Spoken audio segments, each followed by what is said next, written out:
Hi everybody, welcome back to Weaving with Ambrosia. We are actually about to get started on our second hand towel. We've already got this one finished. So if you're liking this series so far, this is part 2.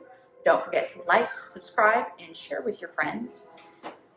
Also, leave a comment below. Let me know if you've done any color changes and what you're kind of thinking of the pattern so far. You can always share these changes with me on Instagram at Weaving with Ambrosia and just tag me with the hashtag Power of Plain Weave.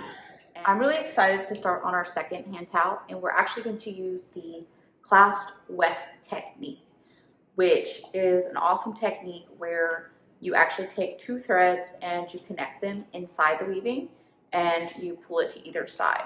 And while we're doing this, I'm going to do the hem stitch with 2 different colors. So one half will have a purple thread for the hem stitch, and the other half will have a red thread for the hem stitch on the actual bottom of the hem stitch work. So I'm kind of excited about this because as we've been doing these projects, I've been using very natural colors with the red and the purple and the brown. And the reason why I feel like this makes a great farmhouse towel is because these were some of the easier colors to make with natural dyes. I mean, yes, mine are not made from natural dyes. I would love to get some naturally dyed fiber, hopefully soon. We'll see where we can make a project. But since these are colors that you would generally try to make naturally, I feel like this is going to be something that could have been made by somebody who's just looking to make some quick hand towels for their house at any time in history, and that would have been pretty cool, where we're using kind of a common cotton size, we're using colors that would have existed and would have been cheaper and easier to make. And due to the technique we're using, this is actually a project, like if I sat down and only did this project, I could probably have it done in a day, give or take a little bit, especially if it was winter or a very rainy day.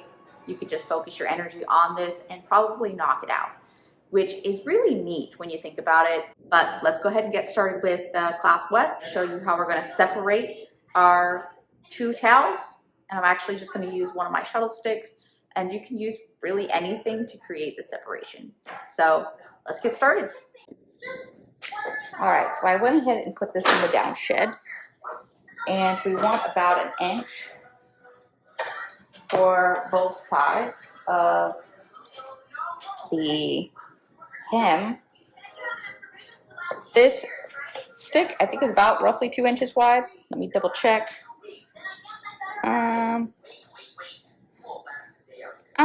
Okay, so 1.5 inches wide. So I need to add a little bit of distance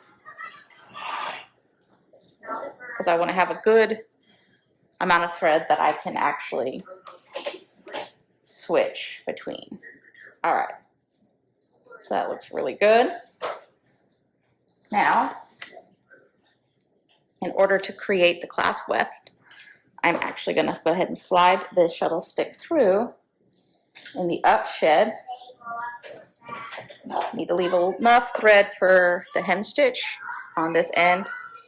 Generally, I like it to be at least 2 to 3 times as long as the area I want to stitch.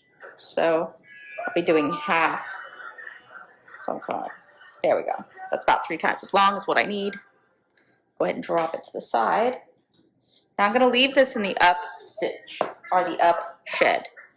Now I'm going to take this purple, which I've left on the roll, and I'm going to measure out roughly the same distance so I can leave a tail on this side also. There we go, perfect. Now I'm just going to set this purple right next to me in a little where I hold my stick. And now you see I've kind of crossed the threads. Let me get a better angle.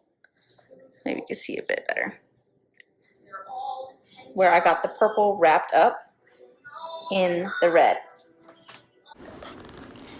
All right, so I'm going to go ahead and connect the red over the purple.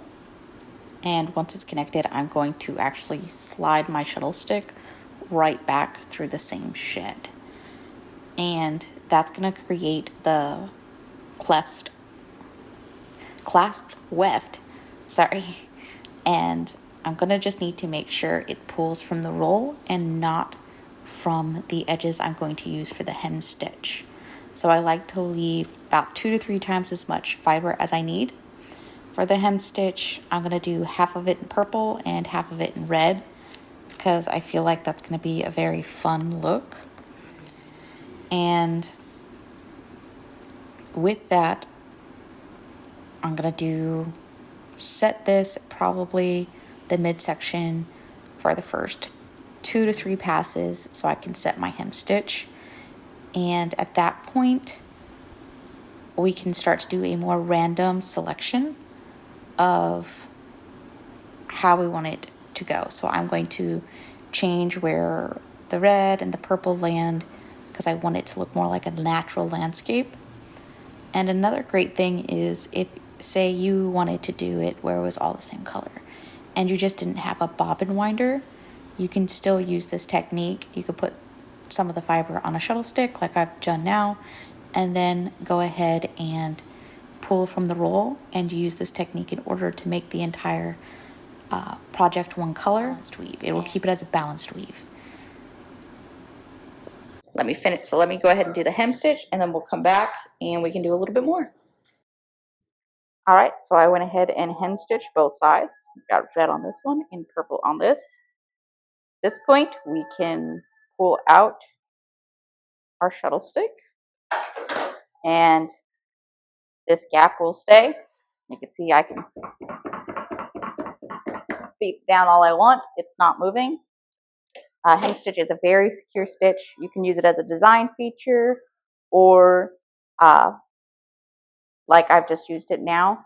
We don't actually need to sew these ends after we're done. You can, if you want, just put a zigzag stitch, but you don't have to. This is very secure. You can throw it in the washer and dryer, and it will stay. So we're going to go ahead and continue. I'm going to kind of create a zigzag pattern. After this, I've already got just a nice little evenness right there, but I'm going to go back and forth and maybe kind of create a more natural look, maybe a little bit of twilight look with the purple and the red, hopefully, and we'll see how it goes. I'll check back in with you guys in a few moments. All right, so we're going to go ahead and continue. You can really see how we're getting this landscape look coming across with how far the red goes in some areas and how far the purple goes in others. It's creating a very natural look, which I love. And as you can tell, the reason we're still getting this balanced weave is if you look at my hand, you can see I have 2 red threads because every time I pass through, I am passing back through the same shed to pull 2 threads. So I have 2 purple, 2 red, and now it's balanced because in our warp we have the same thing happening with the 2 threads going down in each slot and hole. So we're getting 2 on 2, and it's a very even weave throughout. And the reason I kind of like this type of random zigzag design and not really settling on one is it just makes me think of kind of like the sun setting, maybe have a little dust in the air from working all day, and I think that's going to really come out. So I have a little bit more to do, and then I will go ahead and stitch it up, and it will be ready to go. And as always, thanks for watching. Tag me on Instagram with how your project is coming. And don't forget to like, share, and subscribe. I look forward to seeing you next week where we actually look at both the finished towels together after they've been wet finished. And don't forget, I drop videos every Tuesday and Thursday, but this series will continue on next Tuesday. Thanks so much for watching.